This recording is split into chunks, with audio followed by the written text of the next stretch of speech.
अष्टयाम यज्ञ की झांकी में खूब पूरे अबीर और गुलाल। महुआ से रेणु सिंह की रिपोर्ट।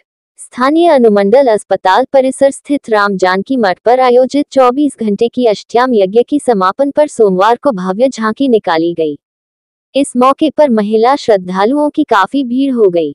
यहां श्रद्धालुओं द्वारा अबीर गुलाल जमकर उड़ाए गए। मुख्य अतिथि के रूप में पहुंचे स्थानीय विधायक डॉक्टर मुकेश रोशन व उपसभापति रोमी यादव ने भी यज्ञ देवता को माथा टेका और क्षेत्र में उज्जवल भविष्य की कामना की, जिसे सुनने और देखने के लिए श्रोता जमे रहे। कार्यक्रम के मौके पर सीता विदाई प्रसंग में महिला श्रद्धालु भाव विह्वल हो गए।